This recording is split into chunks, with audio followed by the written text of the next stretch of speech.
Ladies and gentlemen, especially people who are watching live from home, welcome here in the Balie, and of course the audience here gathered. Live audience, welcome in the Balie. We are live streaming this event, and especially for you who want to ask questions, be aware that you will be filmed tonight. Very welcome, everyone. I give you the mic.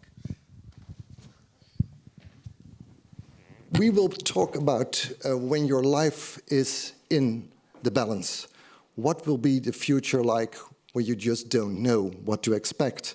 The future of the Ukrainian refugees, that's what we are talking about. What does it mean to be in the waiting modus? People who maybe just start to take their own life into their hands, people who suffer, people who wait. That's what we are going to be discussed tonight. A very warm welcome here in the Balie. It's a special day, of course. Tomorrow it will be 4 years since the grand-scale invasion of Ukraine by Russia. It changed the lives of millions fundamentally, and there is a life before, we have understand, of course, and the life right now.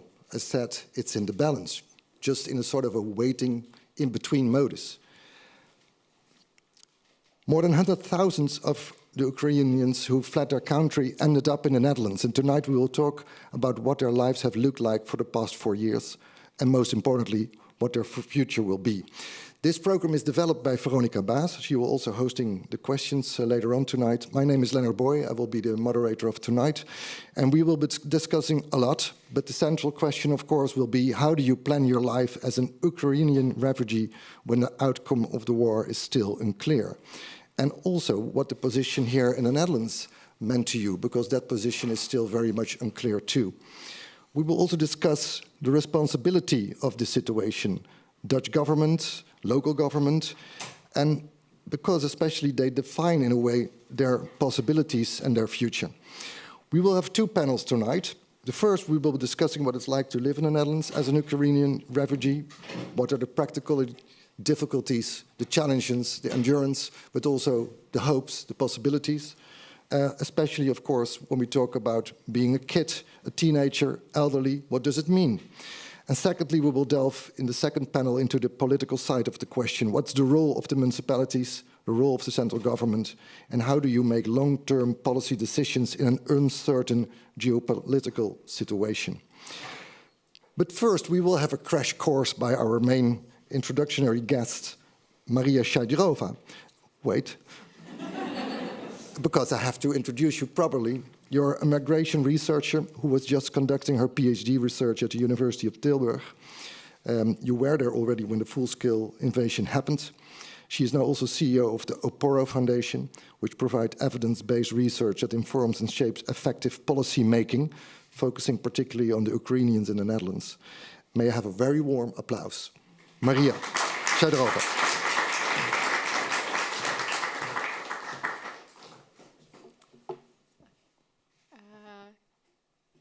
Just for me to know, so I already can click, okay, perfect. Okay. Just for me to know who is in the room, how many of you actually work with Ukrainians daily, or at least know something about it?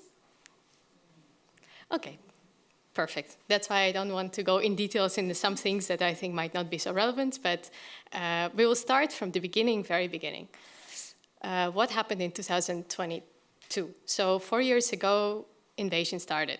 For everybody, including myself, that was a big thing. And I think that I remember the first time people were stressed, nobody knew what is going on. And we have never seen that kind of scale. I would say I study migration for a long time, and I focus on Mediterranean migration. Also, there was a crisis in 2014, but we have never seen so many people moving from one day to another, the borders. So what happened? So there are many ways to estimate how many people actually left. In the beginning of the war, some people said more than 10 million left, but of course people were traveling, and especially some people actually moved very close to the border, so they were going back and forth. But UNHCR says since 2022, at least now, up to 5 and 7 million left Ukraine. Majority of those fleeing were women and children. Why is it important? Is that in other migration flows that we experienced in Europe, there were mostly men that later on took their families on.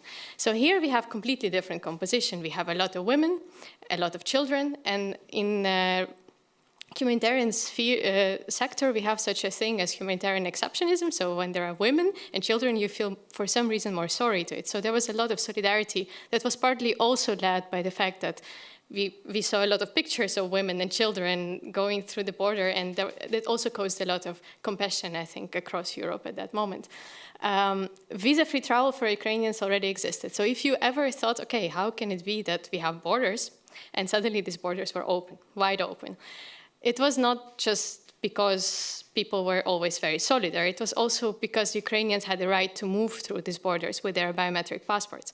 And I think that also created the possibility that what if that would not be the case? We don't know, because then it would be a very big burden on the guards, basically, who were on the borders. And that is an important part, because nobody could say no to Ukrainians to move, because they had actually a biometric passport that allowed them to move through the borders. And that was, again, something new. And of course, the countries where Ukrainians were, like the entrance to the EU, basically, there were Poland, Slovakia, Hungary. These are also countries that had something to do with Soviet Union, right? So there was some kind of very strong post-colonial solidarity of these countries. I think we also don't know what would happen if, I don't know, Germany bordered with Ukraine. So there are a lot of things that we have never seen before, I would say, and something that actually makes everything quite interesting, but also heartbreaking, of course. And what happened also, and what I think all of you, or many of you know, is EU activated Temporary Protection Directive, and this is also the first time this kind of type of protection was activated. And you might think, why it was activated? But actually it was activated pretty much because if it wasn't activated, it was strained the migration system completely. So can you imagine these millions of people that are coming, and suddenly they all have to enter your asylum procedure. So the only way to actually manage this kind of huge crisis, I would say crisis because it was crisis at that moment, was to apply collective forms of protection, which was a temporary directive.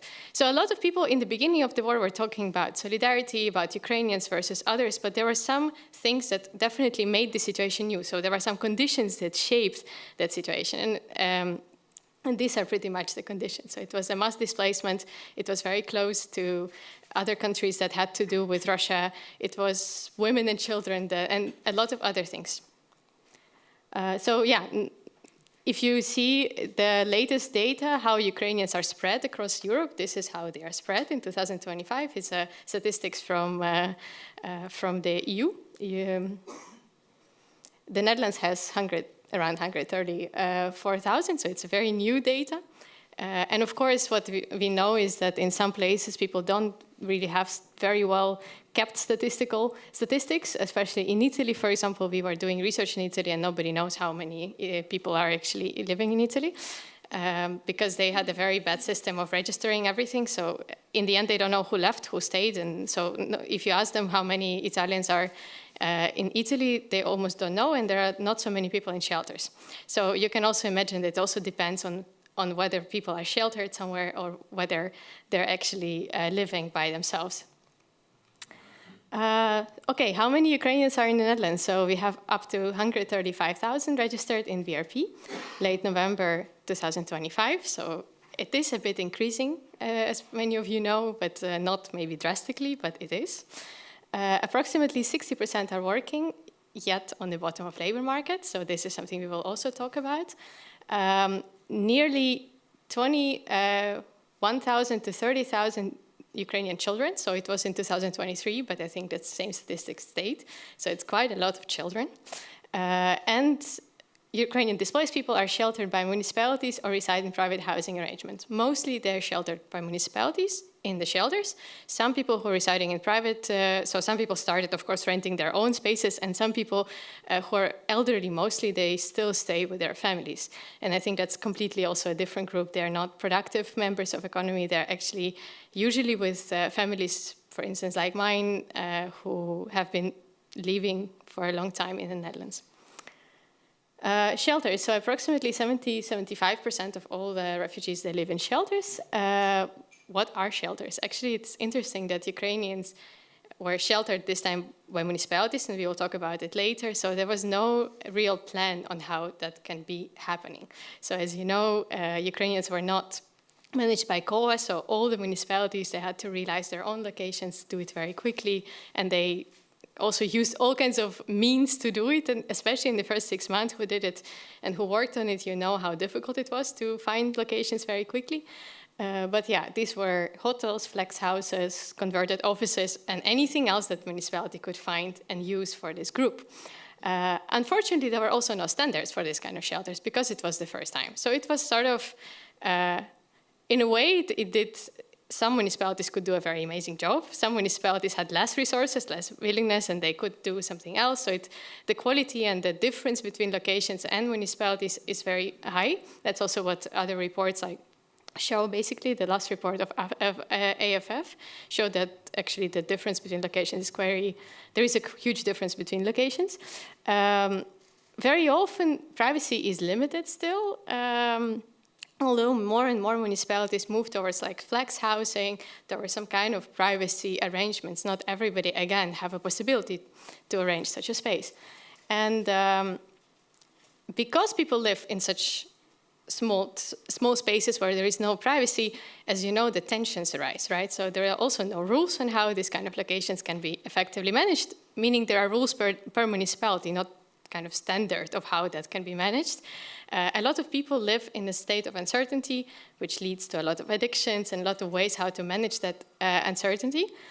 So yeah, safety is there, so these are safe locations, but of course the tensions and the stress that people experience in these locations still persist until this day.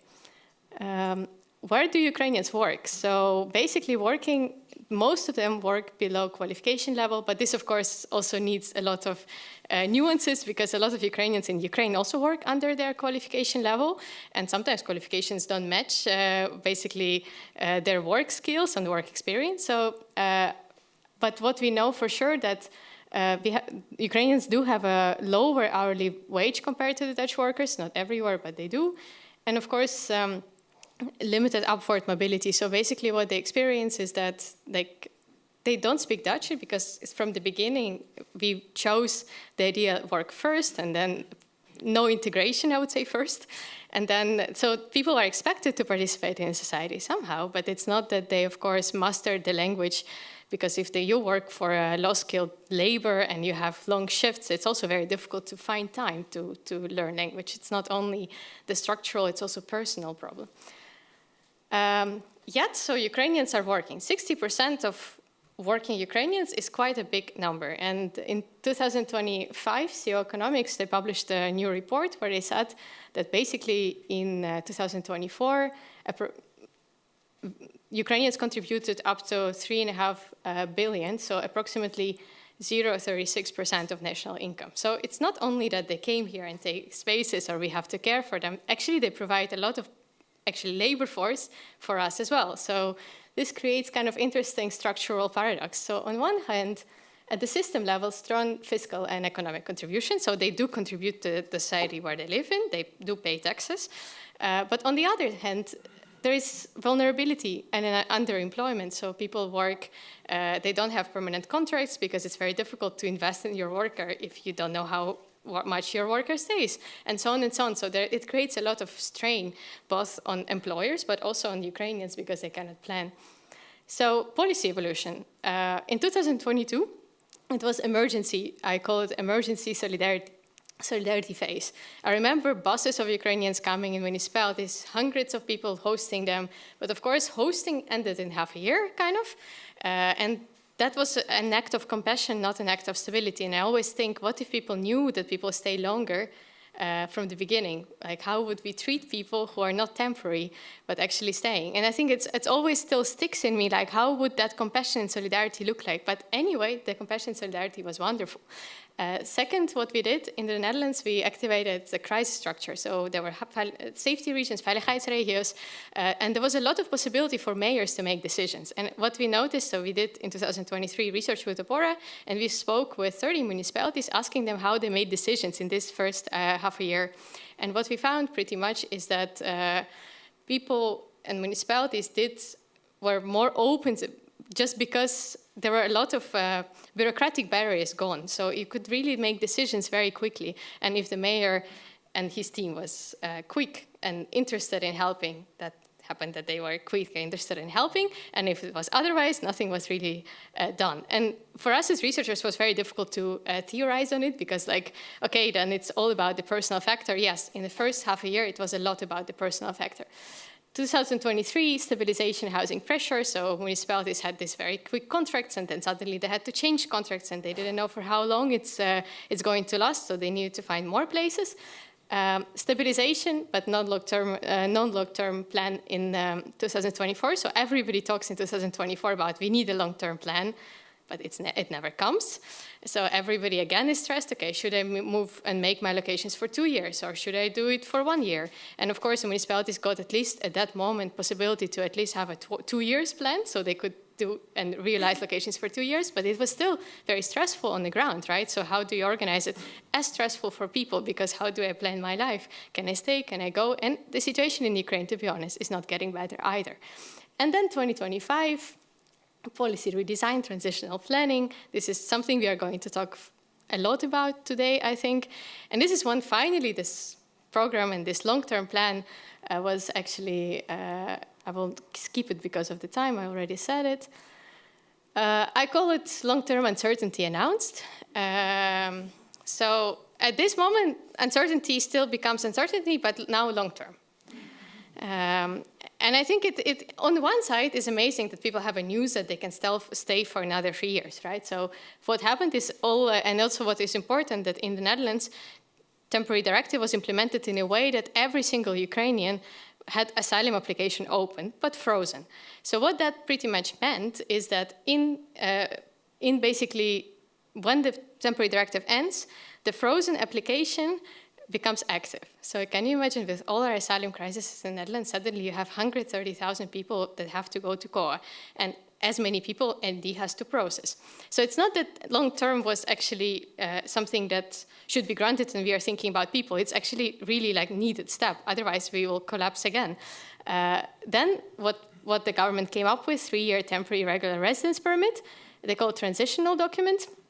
And conditions to get this document is you must arrive to the Netherlands in a certain time, so we don't know when. You have to have must public order check, which is quite easy to get. Okay, that's fine. But you must withdraw your asylum application, and only then you can get that 3 years transition document. And not a lot of people know exactly what it entails, this transition document. So there are some, but what we know for sure that it will be a residence permit. It's part of a regular residence permit in the Netherlands. So you will have some rights as any other Dutch person, but what you will not have right is you will not have any path to naturalization or any permanency. So that is really only for 3 years, although people were already living here for quite a long. So we don't know a lot about the status for me to criticize this a lot, but definitely it didn't bring certainty to either, I think, people who have to realize shelters and think, okay, can these people who are on a lower bottom of the labor market, can they actually get out of these shelters? And then again, the strain will be a lot on municipalities that have to think, okay, what to do with these people who still stay until 2030. Meanwhile, actually, and what is important also in this new long-term plan is that a lot about return. It says almost everything is about return. People will have opportunity to return, they will probably return, they will voluntarily return, of course. But I mean, people always can return. So that's the thing. It's their home. So whenever they want, they can return. You don't need to give them a status that will allow them to return necessarily. But once they return, what we see now amid conflict, amid the horrible situation that we see in Kiev, is that people return not because they want to. We did the research with the Bora about well-being of returnees, and we found out that majority of people who returned, they had care obligations. So they returned not because they really liked to return back to Ukraine, but because they had no choice. It's either their husband was wounded or their parents were too old. And there were people 40 plus that actually became a strain for Ukrainian economics as well. So what we see that the well-being of those who returned also in last half a year actually is much worse than those who returned a year ago, who could kind of find themselves. And we see a lot that people who returned in the last 6 months, they wanted to remigrate back again. So these were the highest numbers of those who just returned. They wanted to leave again. So, and those who, of course, returned 2 years ago, they could somehow manage their lives better. So, and hopefully in the next panels, we will talk about more what is the effect of all of it, what is the effect on your psychological state, what is the effect on local government, and how we can collectively think the way out of it, or is there a way out, actually? Maya, thank you so much.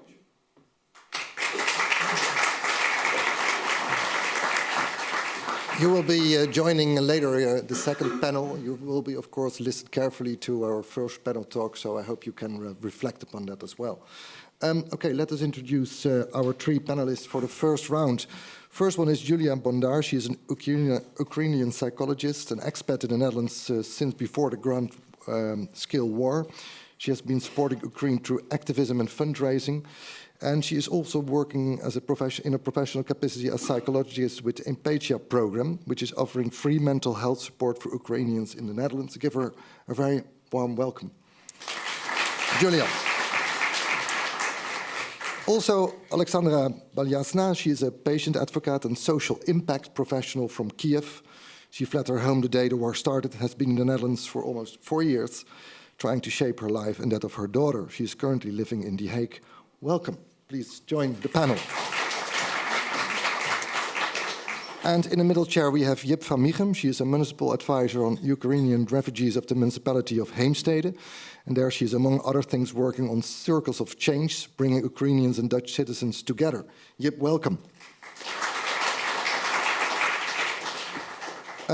Julia, to start with you, I mean, we are now almost 4 years in the war. What does this day mean for you? Oh, loaded question. Yeah, mainly, I mean, it means that Ukraine exists and we're still fighting, and that we are here, and that's good. But of course, it is connected with a lot of grief, loss, and potential re-traumatization for people. You speak still a lot of people over there. You have connections over there. What is the situation? I just got back from Kiev a few days ago, so probably have a fresh impression in that sense. Yeah, it's a very different situation because people are living in very prolonged stress and threat life-to-life situation. However, this is a survival mode, really, so everybody is quite organized and committed, it seems. And now that we are passing through one of the hardest winters during this war, yeah, everybody waits for spring. Yeah, waiting for spring. Alexandra, you can maybe talk us a little bit, bring us back those 4 years ago. What was it like to go to the Netherlands, to be here in the first weeks when you arrived? I was one of those who were listening to the news, believing that there would be no war. So I didn't believe that this would really happen, and I was not having neither packed nor prepared. So it somehow caught me in the middle of my normal week. So I just said to my daughter, "We are not going to school today," and I didn't have also a plan. So somehow through the day, I was trying to find a strategy. What to do next. And since my father is handicapped in Kiev, so I was negotiating with my parents if we should try to live all together or just separately. But my parents said, like, go ahead, don't wait for us because we are not so mobile. And on that day, I've seen some pictures from your presentation. I was one of those who managed to jump into the evacuation trains before it got so crowded, as we all know. So my friend from the border, from Chernovtsi, called me and said, I don't know if it's the truth, there would be evacuation trains tonight. So I took my daughter, and I don't know by which miracle we got to have a taxi, because it was not possible to get taxi these days. I could not tank my car. There were cows everywhere. There were explosions. People were running everywhere. Nothing was available. No cash. As always, many people were talking about, you need to get ready, you need to get ready. Yes, but you live your normal life. So if you get ready with your car, you still drive. So it's still half empty. So I could not tank my car. And it was total chaos everywhere. And I told my daughter, we were not packed, as I said before. So I said, pick up your stuff. And she packed only toys, of course, because she didn't want to pack anything else. And we were trying to go to the train station. So we went to the train station. I didn't know anything how it will be in the evening, but somehow there were evacuation trains, and we were lucky just to go to the border with those things that she had. And my friend who met us in Chernovtsi, she said, sorry, but you only have one night, and then there will be another portion of people coming. You need to move on. So this is how we ended up in the border with Romania, in the shelter with refugees for 3 days. And then in 3 days, I thought, like, why I'm sitting here? I have family and friends in Netherlands. I need to go. So I didn't have a plan. So somehow I also didn't know how long it will last. And coming here to the Netherlands, then you just start to build up plans for 1 day, for 2 days, for 3 days, and then it gets longer and longer. Yeah, you ended up in a shelter in The Hague. Yes, it was not the first stop. So firstly, we were in Horsel with one family members, then in Amstelveen with other family members, and then my daughter went to the school, but it was not school fitting her. So we moved then to The Hague because our friends were waiting for us there, but then we ended up in the shelter for a couple of months. And then just started to search for schools, for things, how my daughter can be more feeling, going to school, just to, because we were not going, there was no solution somehow to stay out of school for a longer time. Yeah. And what is the situation now? Do you have found yourself a house, or are you still living in a shelter? Or we are lucky that our friends are renting us an apartment in The Hague. We are one of those, not 70%, but 30% who have outside, but it's just because our friends are renting us an apartment. And my daughter goes to gewone Nederlandse school. It's a secondary school, and she is speaking fluently Dutch. I even wonder sometimes if her Ukrainian is as good as Dutch, because she's just speaking a lot of Dutch, and her friends are all local families. So it just, her interest and focus, of course, shifted quite a lot in the last 4 years. And of course, she's losing a lot of contact, which is a painful thing to say for me as a Ukrainian, but it's part of the journey. I cannot influence her interest because it's just organically going this way. yeah. Well, we talk about that later on. I think it's an important topic as well, especially when you look into the future of your children and what to do. Jip, you work in Heemstede as a policy advisor on this issue. In the very beginning, the reception of refugees was a matter of crisis, as we already learned. What did you have the feeling that there was room for a little more than the most urgent care, or was it possible to set up a little bit more? What was the situation? I think in the beginning, as you said it, there was a crisis, so we just had to look for places for shelters. Yep. And it took about, in Heemstede, it took about 2 years, I think, that there was a little bit more rest calm, and we could look for how are people really doing and what's needed to make them feel a little better and part of the community as well. So 2 year logistics, and only then you could focus a little bit more on the human focus. A little bit more. I think it depends on which municipality you're in, Yeah. as Maria said it, yeah. And if you describe the situation right now, what does it look like in Heemstede? Well, I have two feelings about this. I see people that I worry about, but I also see people actually like Alexandra that are managing to deal with the uncertainty, and a lot of them are working, a lot of them are learning the language, and are really integrating. But I think we should also support and understand people that are not able to, or are temporarily not able to, and that are suffering from depression or addiction, and that's still a worry, yeah. Julia, as a psychologist, you work with many Ukrainians in the Netherlands. What is the biggest issue you see they are dealing with? To refer also to what Maria said, the prolonged uncertainty, the one where you don't know when it's going to be over, is actually really more dangerous for different mental sicknesses rather than certainty or a traumatic event itself. Mm-hmm. So therefore, what's going on now, as in basically Ukrainians would live in two worlds. One is here, like doing your routine chores, getting job, trying to live life in a shelter or somewhere else. And at the same time, there's of course still connection to Ukraine and what's going on there. So even if they have a stable life here and somewhat safe, it's always uncertain, it's always under the stress and threat that what can happen there, what can happen with their loved ones. And that adds up to increase of mental health challenges and issues. So that would be one thing, and another one is indeed in a stress, in a big crisis, psychologically, first you can respond from survival and do some actions. And at the beginning, for the first year or half a year, people would still have a lot of hope, yeah, that would be over. And now they have to deal with, well, after mobilization, there comes an exhaustion time. So now we see a lot that there are more cases with depression, burnout, and as well as, particularly in shelters, I also work with people as a mediator. So the tension between people also arises because they cannot really show their frustration anywhere else, and then it comes to each other, unfortunately. I can also imagine that there could be a difference for those people who work and those who don't. Do you see that? Yes, of course. Well, being the part of society in that way, and also being able to earn, for your life, I think really it gives some sort of agency.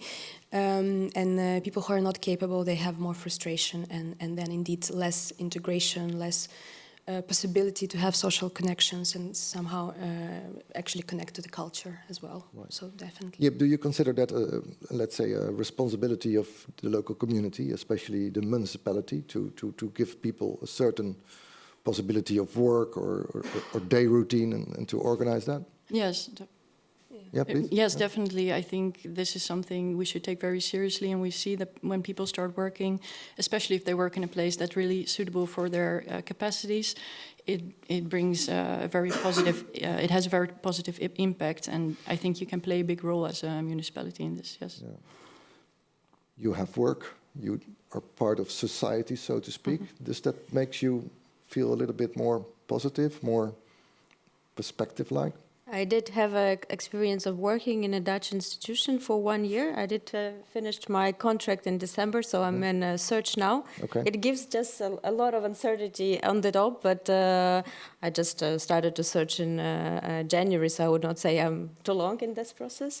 But definitely municipality was helpful in trying to, for example, get the first step, get into the Mondrian Institute to learn the language. The second step, I went to Taal Stage, for example, or then I got to know from the house praktijk how to get into Empathia program. And one of the requests when I went there with anxiety problems that I'm physically here, but mentally I cannot switch off from the program of being at home, being responsible for my parents, for my colleagues, for my friends that are living there. And every day, every way, you start with news and not with a cup of coffee. You start with everyone is alive or not. So it's actually being this burden and a loop. I don't know. Existentialism in a way. And it was a really big problem. So I'm still in Empathia program at the moment, and it's the second round that I returned there.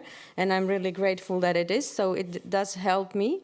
And being employed, it gave me an understanding that I'm also part of the community in the Netherlands, so it does really help. I'm also doing quite a lot of volunteering, which makes me feeling that I'm part of the BALP, a local community and network. That also makes you feel more useful, that you're here building a network, which is essential for making your roots and being just part of the community. Talking about your daughter, I once spoke to an Armenian taxi driver in the United States. He was part, of course, of the Armenia diaspora. And he said, as a parent, you are the bridge your child walks over into society. And you will never be really part of it. You are the bridge. How do you feel in your position? How would you describe your position towards your child? It's the priority why I'm here. I do everything possible for her to have everything she needs for socializing, for feeling comfortable, for having friends, for having hobbies. And yes, I am the bridge because it's my responsibility as a parent to make sure she has all the means for that. She has access to interests of her hobbies, and just to make sure that she has all the support she needs mentally, physically, and to integrate. It's our 6th school now, so yes, there are a lot of challenges on the way of changing the communities from school to school, to avoid bullying, to avoid a lot of problems and having lost the contacts in Ukraine, to having any other problems that being also worried about grandparents in Ukraine, for example, that yes, I am the bridge, I accept it, and it's my role, and I do everything possible to be healthy and stable, and also to support my not little one, my big daughter. Julia, especially when we zoom in for the children, we have learned, of course, it's quite a big group, 20 to 30,000 here in the Netherlands. Do you see specific situations there in regards of their psychological condition? It's definitely a vulnerable part of the population, and the one that is very likely to stay here, and make the life here, if possible. So that's very important to look in and to consider it. Firstly, I would like to say that it's really important that mental health of the parents are somehow taken care of, and then that will be a very big container for their lives. But also what is challenging that because of this uncertainty and not a clear understanding if people will stay or if they want to go back, there is a big difference in educational system, for instance, in Ukraine and in the Netherlands, and there are still kids who are studying in parallel in Dutch school and in Ukrainian school online. So they have like a double stress. Double stress. They have a double curriculum. Exactly. Yeah. And indeed, there's a lot of cases, and when we come to schools with bullying or difficulty in sort of to adapt. However, that can be often seen by teachers, as in kids are not, doing well in curriculum, in homework, in their development. But we need to always look deeper. What is their situation at home? What's going on? Do they have conditions where they live to have that? Have we any idea how many of those children do not have their fathers around, for example? Yeah, I would say majority, because majority of people who are living here, as Maria said, is women and their kids. Right. Yeah. And does that also brings a specific endeavor, you think, for the way you can help them out, the way you have to approach them? Definitely, I would say you can still have a normal life without having a father, of course, but it is important that there is certain stability and clarity, and that is often can be a father figure. So I would say that here it's really important also to emphasize on the mental health of mothers and what kind of support they are having in order to support their children. Yep, who bears responsibility when it comes to the well-being of the Ukrainian refugees right now? What do you consider? Is this a state matter? Is this a municipality matter? What do you think? Yes, I think, at least I think municipalities can make a big difference, because I think the biggest challenge we have is now in changing the laws that are changing, and we need to change shelters to actual houses, and I think we'll hear more about it later, and it's a big challenge. I don't know how we will manage, but what we can do as a municipality is invent programs that are about connection, and we can everyone can choose to be kind and to be present and to connect. And I think if you do this as a municipality, that you can really make a difference, and it doesn't have to cost much. You just have to facilitate the connection like we do with the Circles of Change program. There are some people here that are joining this program, and we see that people think that the other person is not waiting for them to make a connection, but they are. Dutch people say we want to have a connection with Ukrainian people, and Ukrainians want to have a connection, but the step is like people get nervous to. So if you facilitate it as a municipality by programs like the Circles of Change, you can help them to make a real connection.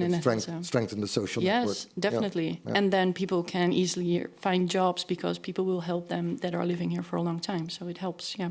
Alexandra, are you joining that sort of programs? Are you trying to bridge also towards the Dutch society? Are you part of lotgenoten communities or circles like what we see in Heemstede? I don't know. You can join. We'll talk about it later. I don't know this program, but as I said before, volunteering did help me, and also I'm just doing for the foundation that we have. We just send humanitarian aid, but it's mainly organized by Buren, by the neighbors, and also by Dutch people. So this is how I learned more people, and then bigger network, and then you have with whom to have coffee and then ask your questions, or with whom to address that you need some help, for example. So this really helped me. And also, of course, you are doing something that is with your passion. You try to help your nation. So this is all came together for me. Maybe volunteering is something where I try to break the circles or whatever. It's the Tal stage at the theater. I was volunteering in the theater Regentes. So they still invite me, and I know all the theater. And recently, I applied for a subsidy from the gemeente for the buurtbewoners participatie. So I got the subsidy and I organized an event for all the part of the Hague. So it was a nice event just to make connections with a lot of people and institutions. So this kind of activities, I am quite proactive to organize them because I'm responsible myself for my own circles. Oh, which is lovely, and it sounds as you really take matters in own hand. You try to organize your own life. And also my daughter. And of course, your daughter. Is there any sort of expectancy you have, expectation you have from the local government in regards of your future situation, in regards to the situation you're in? Do you think the government can do something?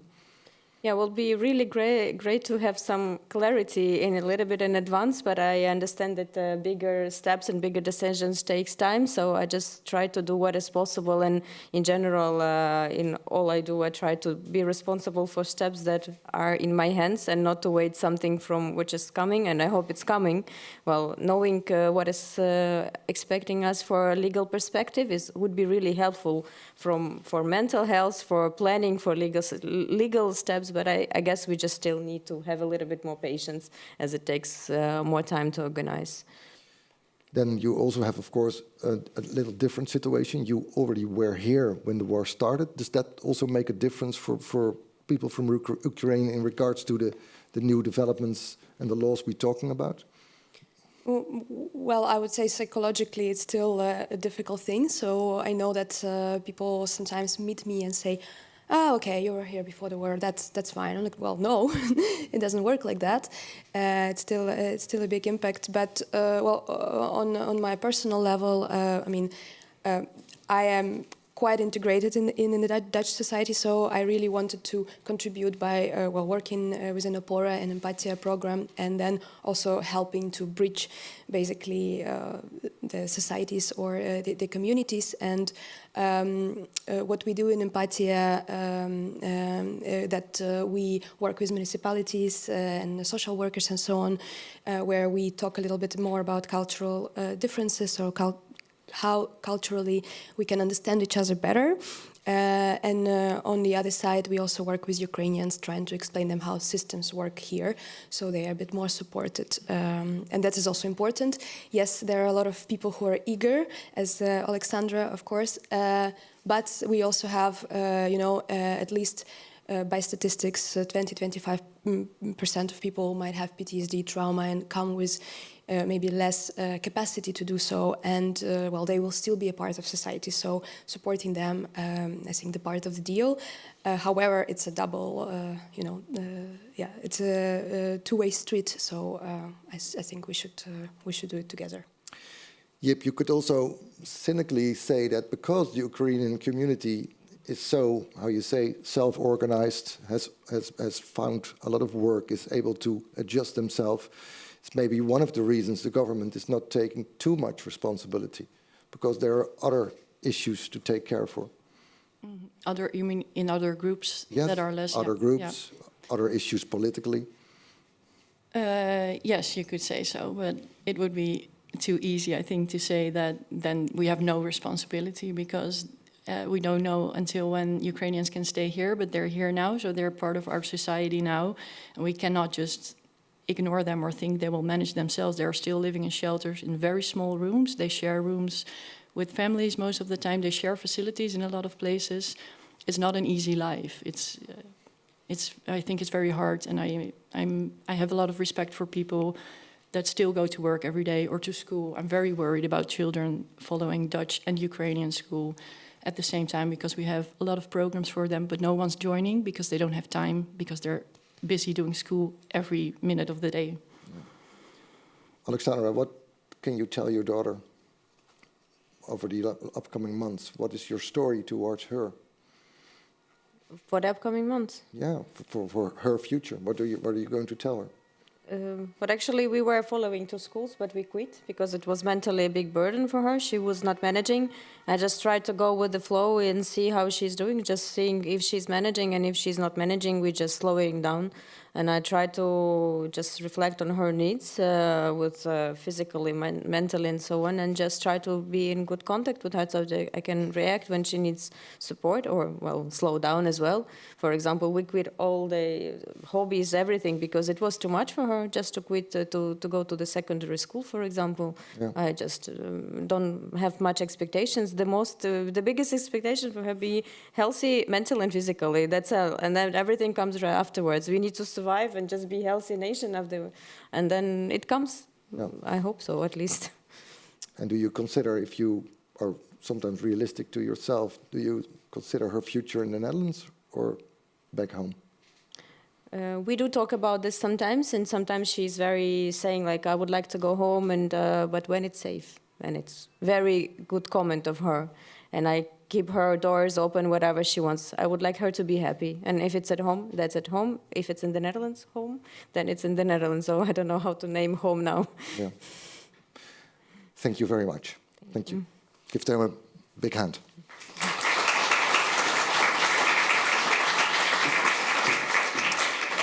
Thank you for sharing those stories, and also to give a little bit more insight in what it means to be in this situation and deal it on a daily life basis. Well, let's continue our talk with the discussion on to the role of the Dutch government at the national and the municipal level. And therefore, I would like to ask Maria Shadrova to join us again, but also Rutger Groot-Wassink, who is the deputy mayor responsible for the reception and housing of undocumented people and refugees here in Amsterdam. Give him a big hand.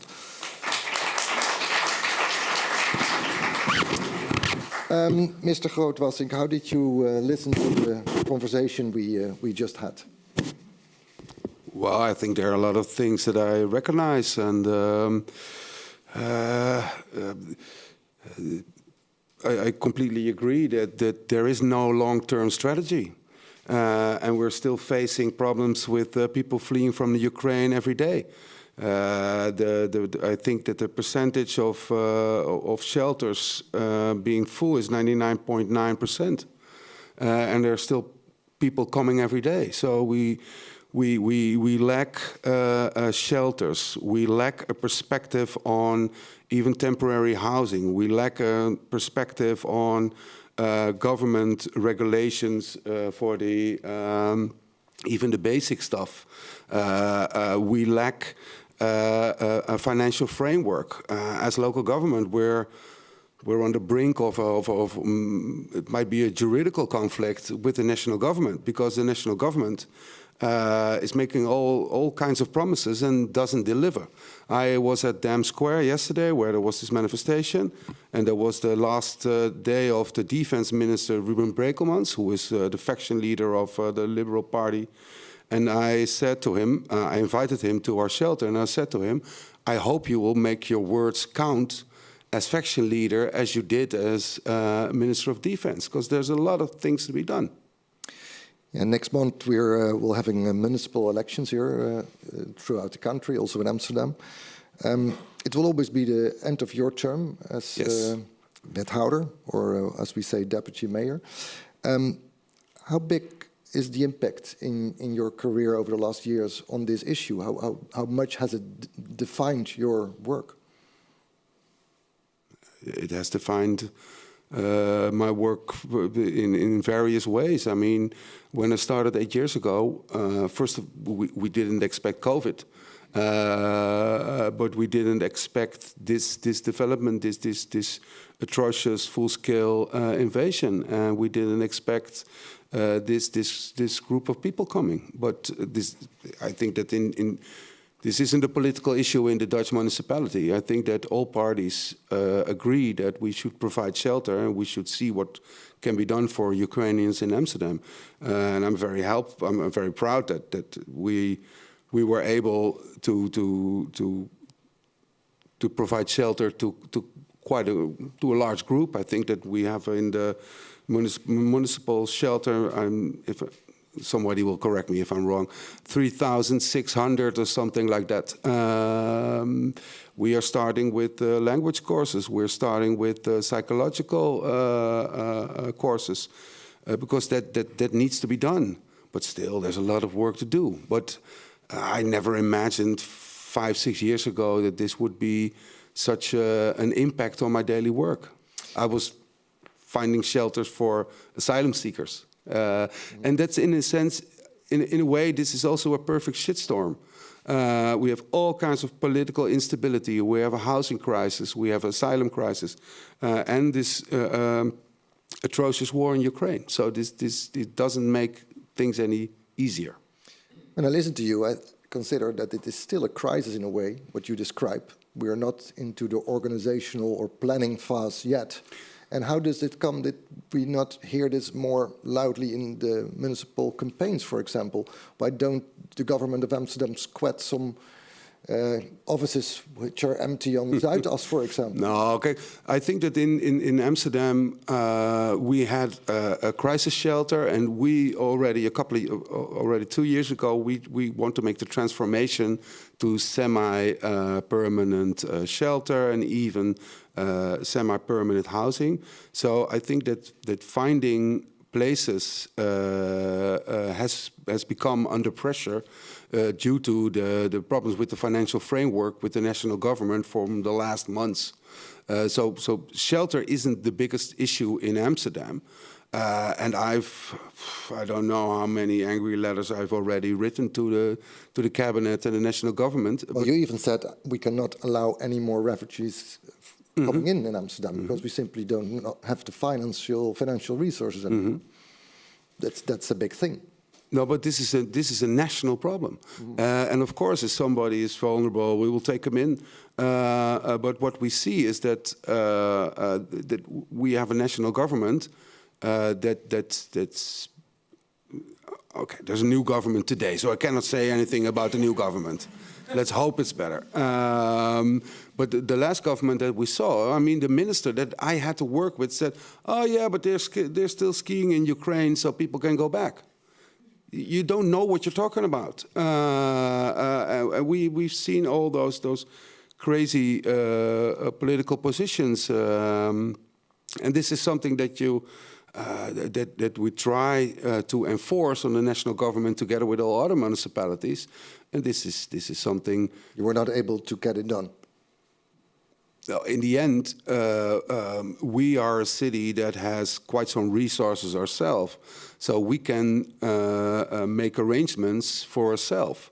But we need national laws, national government, national frameworks, and this is something that also within the community of Dutch municipalities is a discussion. But we feel left alone. Okay, Maria. You have studied quite a lot of different migrations patterns, developments. It's really one of your specialities. Do you see a difference between the reception of different sort of refugees over the time? I mean, in the Netherlands specifically. I think it's very difficult to compare the two, pretty much because this is the first time municipalities were responsible for sheltering. All other I would say ways, it was COA that, I mean, I'm talking about the crisis that when the people arrive, and later on municipality was responsible for their integration process, which was also tough, and then you need to find them housing more permanently, so it's about the integration. So I think that from this perspective, I would say it was different, it was new, and on one side, I would also be not so negative. In the beginning, it gave a lot of opportunities, so a lot of municipalities had never considered to have refugees in their premises suddenly had them. I always remember that story about one small municipality in the east of the Netherlands that I really loved, that they decided they never had refugees in their municipality. It's a very small one. And they decided to make a crisis shelter, and they asked the festival company to help them. And I felt, wow, opens so many doors. So the first time, big municipalities, the first their reaction was to contract, for example, welzijnorganisaties or somebody who knows how to do it. So this small municipality had their own plan. But the thing is that people who do festivals are very nice. So in the end, it was a very happy crisis center. Later on, they managed to later on, they managed to actually build. So they thought, okay, we have this place, like this old parking lot, and this old parking lot, they had a lot of fights about it. And I said earlier that suddenly decision making was much easier to do, and the mayor said, okay, no, we give this parking lot to Ukrainians and put semi-permanent housing there from the beginning. So it's May 2022. They already thought about buying all of it.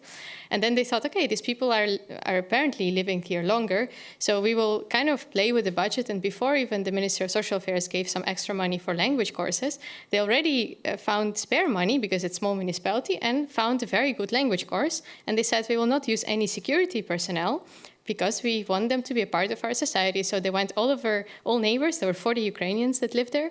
And they asked all the neighbors, okay, these are your neighbors if they're in a trouble. So if there is an emergency needed, please call them.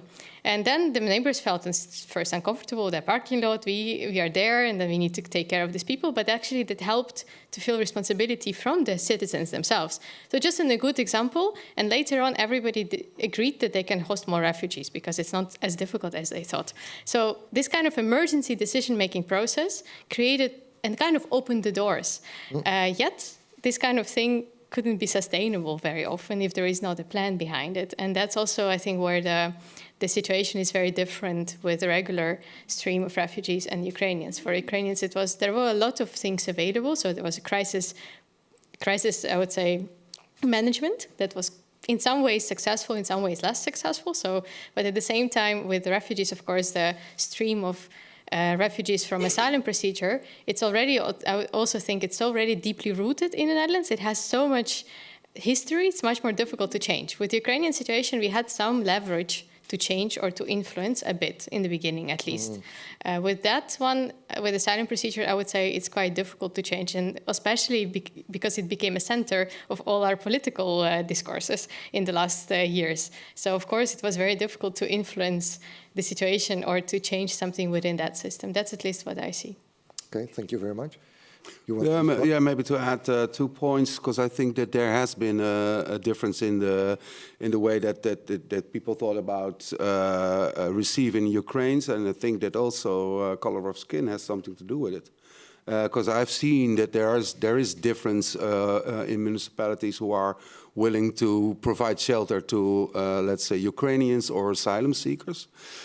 But it's also shifting as well. I think that the biggest threat for Ukraine is the fading news cycle, being just another story on page 6. Being dulled about the war. Yes, and I think that also in the Netherlands, a lot of people are getting bored out is a very negative statement, but in a sense it's, yeah, we have our own problems, we have our housing crisis, we have provided help for so long now, and I think that this is unfair. This is something that I worry about.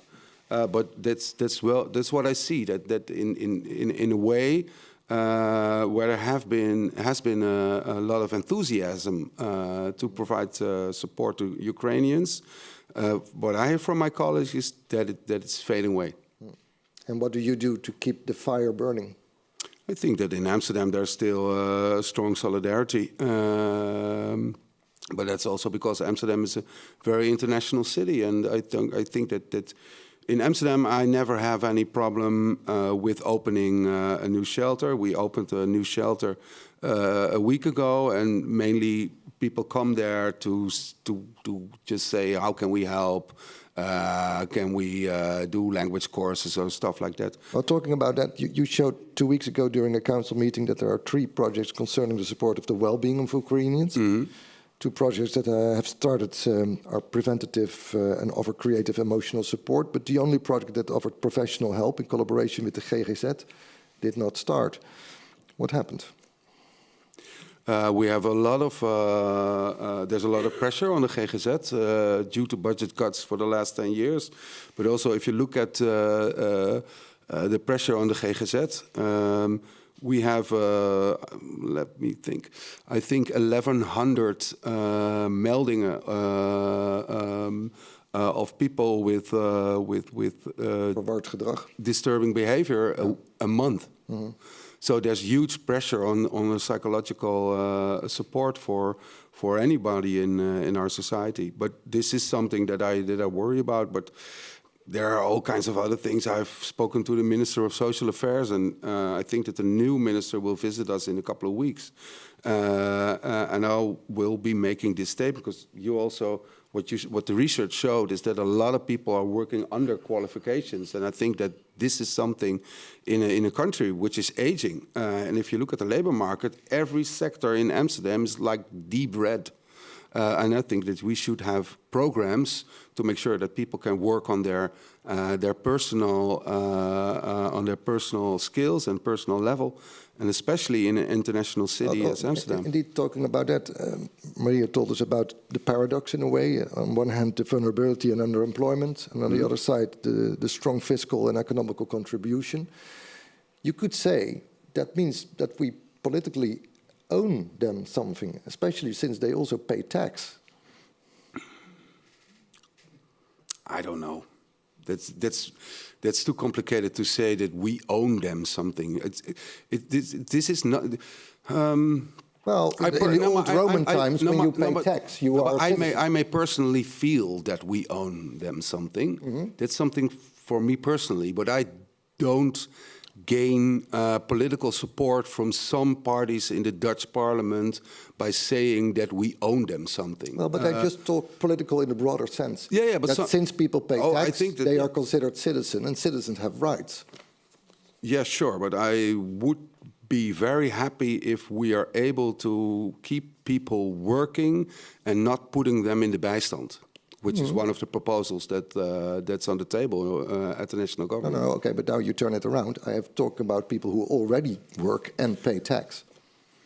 Yes, no, but like I said, for me personally, that's okay, and I think that it's even if you combine those figures from the paradox, we could make a business case out of it. I don't really like to put people in a business case, but of course, if we let them work on qualification level, that would be even way more beneficiary for the Dutch taxations. Of course. Yeah.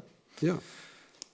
Is this something you also But take that in needs concern? that needs investments. That needs big schemes. That needs all kinds of even juridical changes in laws, because formally we as municipality don't have the possibility to help people towards work.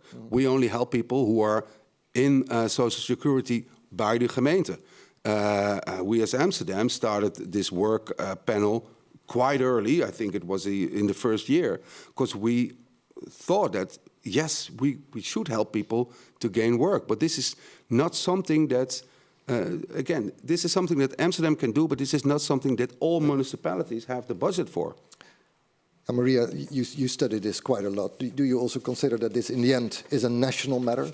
Is national politics? Do you mean especially when it comes to skill and qualification? Yes. Well, I think overall, any possibility, we are talking about participation and integration. So I think what clearly the policy states is that we want people to participate more. If we want people to participate more, they actually need to work and be able to afford their housing. So, and also do all other things that people expect them in the Dutch society. So that's for sure. Yet I think what the problem is that it has several layers. So it has motivation of a person to work, because if you want to work qualified in your regulated sector, we are not talking about even any kind of qualified, but regulated meaning being a lawyer or being a doctor or being a nurse or being a psychologist.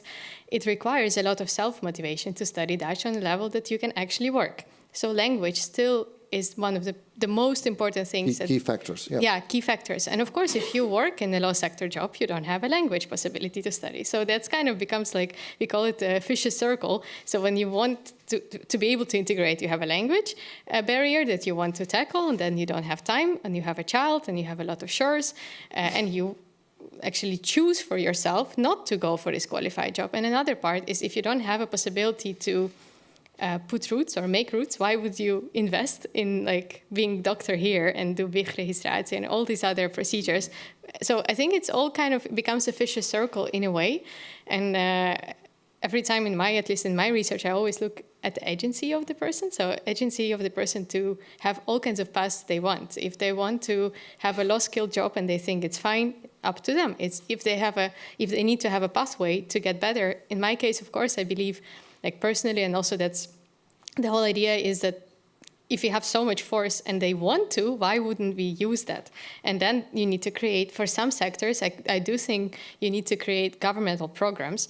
On the local level, what you are doing in Amsterdam and other municipalities, when you do matching more, like I think that can pretty much go on a very local level. It's very difficult to do a national program on matching. You can only empower people to match or to give people better jobs. But of course, if you want to have more doctors or if you want to have more engineers, then I think it makes sense to have a national program that would allow people who want to contribute.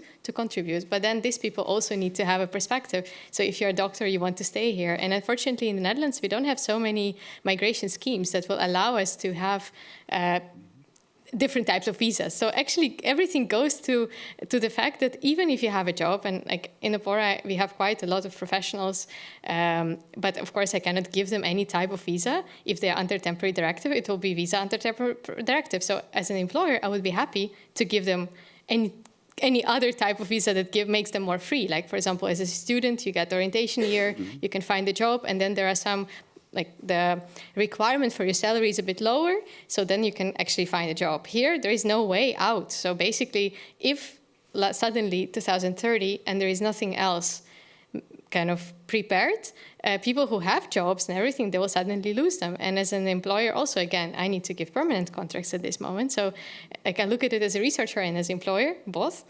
So as a permanent contract, it's kind of strange, right? So we give permanent contracts without any way of having an outlook, a future outlook. In a way, it can become a precedent, but also it's difficult. In regards to this topic, what do you expect from the new cabinet? What do we need on the local level? Well, first we need a national long-term strategy in which we accept that a lot of people from the Ukraine probably will stay here, and we should think about how we can make them part of our society as soon as possible. And yes, that is a municipal responsibility. And I'm not saying that the municipality shouldn't take any responsibility. I think that in Amsterdam we've taken a lot of responsibility on very different levels. What I want is that there's a national standard, because what we've seen is that there are huge differences between some cities and others. And I've seen quite some shelters, I've seen quite some programs, and there are huge differences. And I think that we need a national approach. And yes, municipalities can work on that. Also, if the framework, the financial framework is suitable. But I think that most local authorities are more than happy to work with that. And talking about what we need from the national government, we also have been talking already about this so-called transitional document. There will be a new sort of law in effect from 4 March 2027, where people in a way have no choice but to accept the new sort of, well, FISM or temporary document. Is this something which will hold in court? I mean, this is a difficult question. I think that what is positive about the document, that it is a residence permit, because as you know, before, people didn't. So de facto, they were actually asylum seekers with extra rights, I call them, in the plain words. So this document that people have now doesn't even allow them to travel, according to the law. So basically, they cannot move borders with, for example, sticker, because the sticker itself is not a part of the travel documents that is allowed in the EU. So all of the traveling process was actually people were closing eyes on the fact that people traveled. So that's quite interesting from migration perspective that this actually exists. It happened.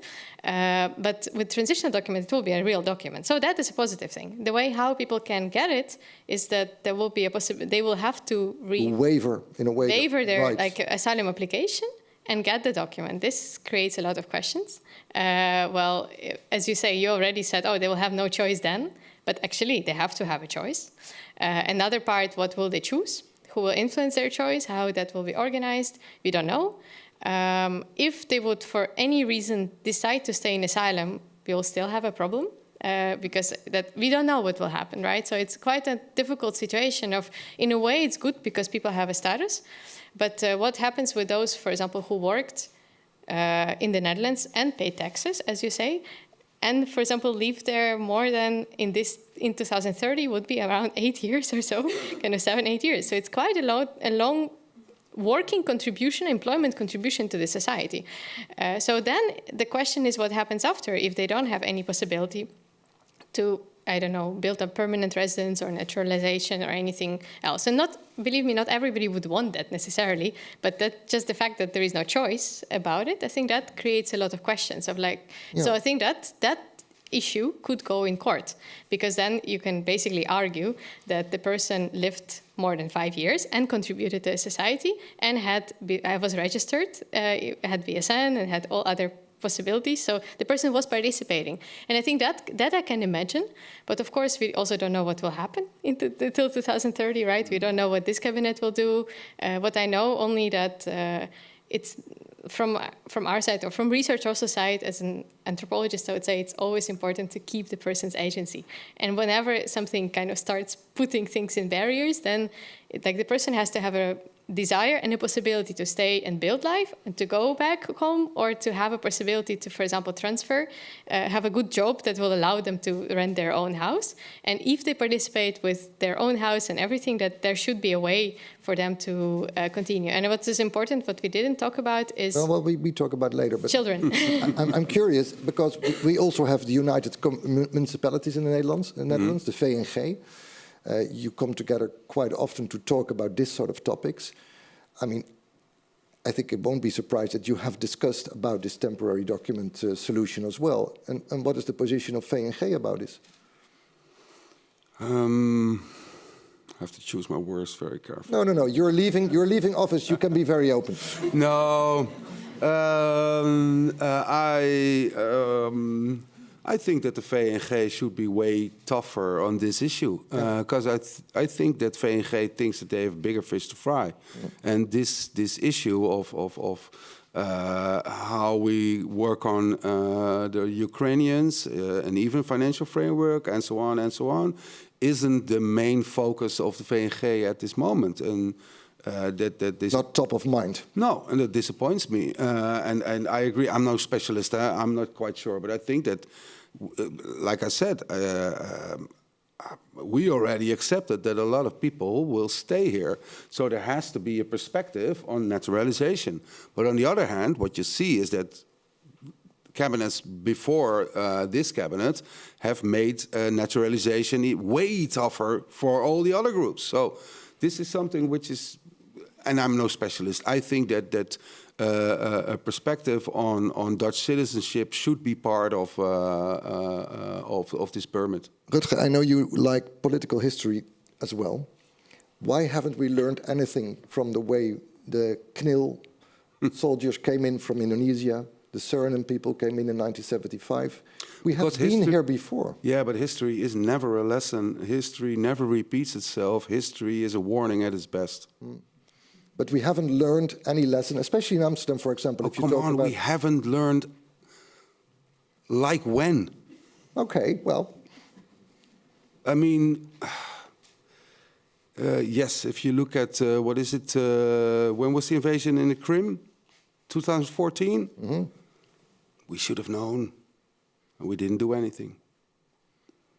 So what are we going to do now? We just deal with what's left.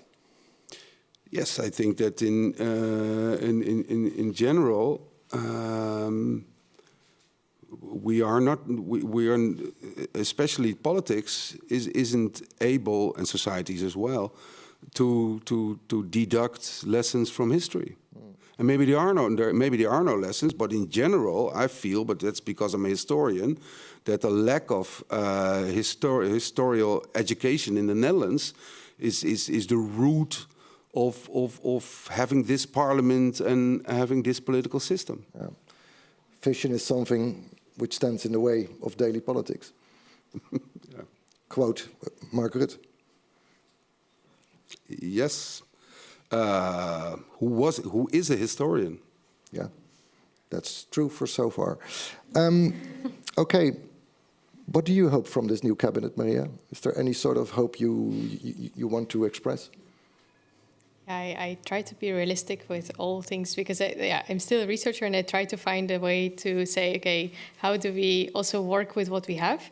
I think that overall I would say more legal pathways, not just like high-skilled migration, would already help a lot because what we see in other countries, for instance, Poland and even Germany, it's much easier to transfer to any other statuses if people want to, again, in Italy as well. Like you need, for example, if you want to have just a working visa that allows you to accumulate years and not be asylum seeker, for example, it takes the minimum pay to be able to get, and a contract to be able to actually have a status that actually gives you some kind of rights for the future. I think that's what I expect. Also, like quite a, I would say, development of migration policies that were not there for years now. So apart from like 2 or 3 tools that the government can use, so I think that can help in Ukrainian situations also, having more possibilities for people to have working visas. At the same time, had a grip on what we call labor migration within the EU, when people also are kind of outcasted from a society. So I would definitely expect that. I would also, again, I really hope that the situation will not lead to the situation of mass deportation or when people kind of have no choice than return. I think that always, especially when I hope that will not be the case, but we know some countries that already prepare this kind of programs outside in the EU. So it's also, there is a huge discrepancy within the EU what is happening. So I think that's important that we actually are prepared to legally prepared, that we have enough knowledge to understand what kind of programs can be used, and then hopefully they'll be implemented, and we are not in a situation where suddenly everything ends in 2030 and we have 130,000 people who have to go somewhere and do something. I think that is, I hope that there will be a plan. I hope they also use these 4 years before the end of 2030 to make a plan, and that we don't have an update every year. I think at the same time, I also understand it was quite a tough situation, that because migration was a topic for last government, it was very difficult to do something and to kind of create the system. So, and especially for municipalities, it was very tough, even more tough because they dealt with it on the ground. So also I think the idea of qualifications, recognitions, and actually giving an opportunity for people not only to upskill, but also not de-skill. I think that's also something I would look at. And another third important part is young people. I think that if a lot of young people, unfortunately, because of this asylum seeker status, they didn't have access to Dutch higher education, and only now they have access, but we also lost 4 years of their lives. So we have teenagers from 17-year-old that had no idea and no possibility to study. And I think in this way, having a possibility on focus on teenagers, also learning from history, what comes to my mind mostly guest migration from Turkey and Morocco, right? So we always thought they were temporary. They still stay, and we still have some consequences of them not being a part of a society right away, not understanding each other. So I really hope that we will learn that lesson, and we'll focus on young people and actually give them possibility to find themselves in this 4 years. Really hope that we won't have the integration discussions about Ukrainians in 30 years from now, like we have about. Well, Rutger, there might Moroccans be and a Turkish. possibility. When we had this water crisis in the 2010s, we have appointed a so-called Delta commissaris to make breakthroughs, to bring municipality and national government together. Oh, no, but I think that... Why do you want to be, let's say, Ukrainian commissaris to take care for the upcoming years and to make the new breakthrough? You're available. Yes, and I think that your research, but there is a lot of research, and there's a lot of comparative research from other European countries. And I think that most people know what needs to be done, but it comes with a price, and we need political stability, because you're completely right. The whole discussion about migration is so highly politicized in Dutch society. Well, if you just look at the numbers, we're an aging continent. We need a different approach towards migration. And I think that the Ukrainian group, and I'm sorry to say, is the most easy to integrate in Dutch society. but we need political stability, and we need commitment to make it work, and not to think that people can do it themselves. We need to. It's the same with every integration. You have to invest in people to make integration work. So again, you can make the difference. Oh, please, let's not do this. Let's open up for questions. Thank you very much for your comments. Give them a big hand. Thank you so much. Questions, please identify yourself if you have a question, and keep it a question and not a complete summarization of history or other things like that. Veronica will be here with the microphone. Who has a question in regards to the topic we have been discussing? I have a question for Maria, and it's quite... Please identify yourself. Who you are. I'm Kim, also living in Amsterdam, and we've been also working with Opoa Foundation. Happy to be here. I had a question, Maria, about the presentation that you gave in the introduction. It's quite specific, so maybe you don't know the answer, but when you were showing the map of Europe, there was quite a big amount of Ukrainians in Spain, 255,000 compared to other countries, whereas Spain is not, not an immediate border country. So I was wondering if you maybe have an explanation for this, because it struck me. I do have explanation for it, but I mean, like, still, Spain is quite a big country, so 200,000 is not a big number. If in the Netherlands we have 135,000, yet both Spain and Italy has quite a big migration history with Ukraine, especially with labor migrants, so women, and so Italy specifically has. But Spain also, there is quite a big diaspora that came there in 2000s to work, and they stayed. So some of them stayed illegally, and you know, Spain is it's easier to navigate overall when it comes to migration. So some people, it's a bit easier to legalize. So a lot of people also came illegally and stayed, and now their families and friends, they came. So I cannot say that Spain has the best conditions for it, but actually, like both, I think Italy and Spain and Portugal have quite a strong Ukrainian diaspora. So that's one of the reasons why I think people were also choosing to go there. Yeah, thank you very much. Other questions? People are thinking if they have a question or not. Yeah, please. We come with the mic to you.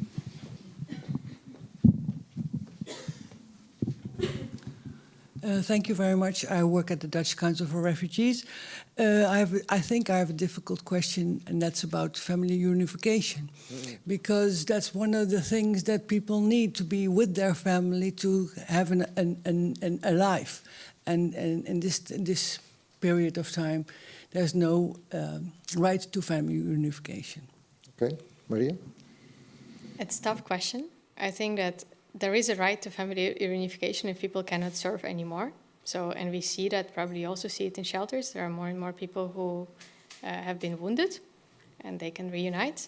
Fortunately, this problem that I don't see can be solved without Ukrainian government, but also Ukrainian government needs people as well. So I think that this, and it's always will be like, it's also not, they need to reconstruct the country if something happens, which is quite a big strain. And a lot of men and a lot of people, even if the families reunite, it also will be quite a, we need to be prepared for it in the Netherlands. These are not the men who just reunite and they had traumatic experience of migration. We are talking about the men who actually were at the battlefield and then were wounded. So I do think it's difficult to say. What we see, at least in our research and return, is that a lot of people come back because of the family members. So it's not that we see that, not the otherwise, not that people are joining, that's a smaller amount, but people also returning for their loved ones. And I think that's a tough question, but I also don't see that resolved in years now. And I think that is also, what we also see is a lot of divorce rates. So we haven't seen so many divorce rates, and it's very easy now to do. You can just do it online in Ukraine, in the app. And it's tough, but it's like after 4 years apart, it's also very difficult to find each other again. So it's a reality. So maybe it could be in 8 years, we will not even talk about family reunification anymore, because there will be no family. And that's another big strain on children and on like families overall in this conflict. But also in the Dutch political climate, this is a very toxic subject to talk about. And I feel I don't like that. I think that if there's a possibility, and of course there's the position of the Ukrainian government, which I can understand as well, but of course, if there's a possibility to reunite families, that will be very helpful for those families. But we know that in the political context of today, this will be very complicated. Okay. Other questions? Please. I just had a question. Please identify yourself. My name is Michelle. I'm coming from The Hague today. Yep. So I was just wondering, we chose a different approach for Ukrainian refugees than other refugees. So I'm just wondering, in terms of that difference, how are you also looking at the lessons learned of the different approach that we're taking? I can also take that. Yeah, and maybe Rutger also. I'm quite curious to, but please start. Yeah, I think that's what I said in the beginning a bit. There was no choice then to take this approach. One of the reasons was because our, if you look at the normal asylum system, it's individual applications, and that's also a bit connected with refugee convention and a lot of other things. So you need to individually look at every person. So what we are talking about suddenly a collective one. So, and that's where I think one of the only instruments, lawyers in the room can tell me about that if I'm wrong, but one of the instruments in the room that was available was temporary directive. And of course, there are a lot of conversations why Syrians were not, when Syrians came, was not activated, but still the numbers we are talking about are very, very different. So I think one of the reasons it was just to save EU migration system from collapsing. And what we learned from it that this is a temporary measure.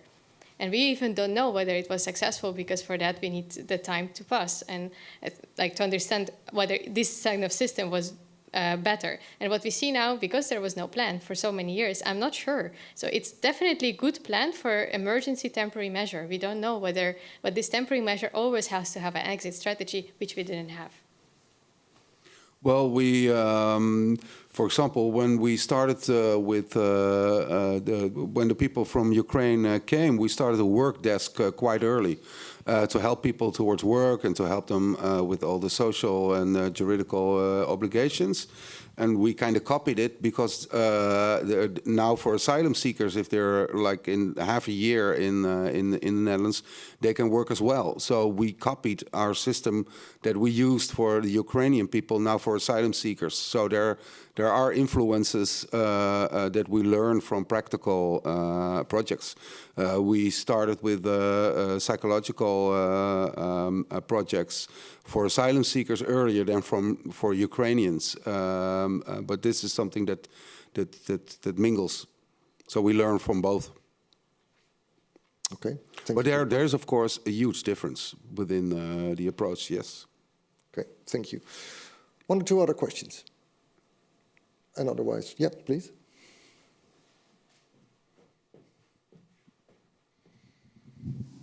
Thank you. My name is Job Reineveld. I'm also from Amsterdam. I have a question about communication to a broader audience of the research findings. For example, the findings on how Ukrainians in shelters are doing and that there's tension and conflict. I can imagine that from a Porter's perspective maybe, or maybe also from a local government, if you have these findings and it's being published in a newspaper, for example, it might also create an image that people are, dangerous, or that it could fuel a discussion around migration, as we see that the reception centers, whatever the background of the migrants is, are unsafe places, etc., which I could imagine is not the outcome you wish for, because you just want to show like the real image of how people are doing and not shift the discussion towards a sphere which would harm the situation of the people. For example, you want to improve that. So I'm just wondering if you've ever had a dilemma when it comes to publishing or accompanying a certain research finding on how Ukrainians are doing. Could also be in the Empathia program. It could be any. Actually, how people were doing in shelters, it was a very big study commissioned by VNG. So that's went quite, I mean, it has a very political part. So when people from ministry tried to improve the situation in shelters and they needed these research findings, what you are saying about, we had a situation where I personally had a lot of worries about. It's the situation with sexual exploitation. I did go to the media to talk about, which was very tough. Luckily, it was the article that I think helped, hopefully, to shed a light on it, but it was not easy to do because a lot of people, I mean, it's also not a secret that only 1-2 people on location struggle, right? And then everything else becomes a problem. And a lot of people in locations are women and children. And we also know even like to have 10 men versus 100 women, the situation can be still dangerous. And we know it from years of research. Also, when we were in Greek islands, for example, it was the same situation with women. So it's not new. But we were very afraid that if we go to the media and talk that actually about the problem, then everybody will blame Ukrainians for doing it. Although the situation, of course, in shelters, it was different people who did it. So we tried not to focus. So in our communication, what we did, we tried just not to focus on offenders, but focus on the problem as much as we could. And telling that in the Netherlands, we actually have an amazing system of how to help these victims. It's just very often not accessible for foreigners, not only Ukrainians. We have amazing system for Center for Sexual Geweld. We have really so much things in the Netherlands that can be accessible. But even what we found in our research, afterwards we didn't do it like official research, we did research for ourselves. We found that even foreigners who are students don't know how to go to Center for Sexual Geweld if there is a problem. So we realized that there is like a huge number of young people and young women that have no idea, or men that have no idea how to get help in case they are sexually abused. And for us, it opened up our eyes. We were like, okay, this is not, we just have a lot of Ukrainian women and girls. But if you really think, when I came here as a student, when I was 22, like I had no idea about Center for Sexual Geweld. And if something, luckily nothing happened, but if something happened to me, I wouldn't know where to go. I would be too stressed to go somewhere. Yep. So I think making these services accessible for everybody, because in the end, all the women suffer, that was the key message that we want to send. But it was tough because what we knew was happening in shelters, yeah, it was like 1 man for 100 women, but who did something wrong, and then what could you do? If you say something like this, then everybody would think that, you know, everybody from the shelter are bad, but that's not true. It's just that is where I recognize that. As for the situation and conditions of locations, usually these are the communities that are surrounding locations, not in Amsterdam, but in others that suffer more because they see it, they see people on the street, and unfortunately because there are no rules about how to put people on the street or not, and like it's all very complicated. A lot of people are ending up on the street, and that's what we see a lot more and more, people who are distressed, and some people come with psychological issues already, and then they're distressed and they're on the streets, and that is kind of what you cannot hide, even people see it anyway. Strategic communication. We've also learned this is also ordered the research by the VNG. Mm-hmm. Was there some struggle with the outcome? No, I don't think so. I can remember at least, and also from my perspective, from the Amsterdam perspective, it has never been an issue. Yes, there are some people with psychological problems. Yes, there are some people with, for example, alcohol addiction. And there's no way that you can keep that silent. If somebody's way too drunk and near a shelter, this is not something you should be silent about. You should just provide the need that is necessary, and to be honest about a situation. On the other hand, I think that it's very good that also the local media reports on shelters quite often, and also about the living conditions in shelters, because it helps to make people realize that this isn't some kind of luxury hotel room that people are staying in. This isn't very comfortable. This isn't that we're providing houses. This is shelter, and it's sometimes even crisis shelter. Okay.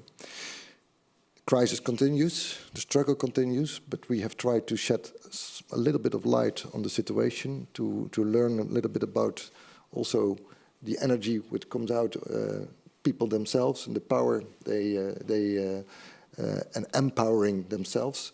I really would like to thank you very much also for being part of this panel. Give them a big hand. Thank you very much. Also very much thank for the audience for coming. We will have a program also considered on Ukraine with onder andere Robert Serry, Bob Dane and Vita Kovalenko in the 25th of March, also here in the Balie. Maybe interesting for you to put that in the agendas. Also for the people at home, thank you so much for watching. And for the mensen here, for people here, you are invited to go to have a small drink at the bar. Thank you very much. Yeah. So it's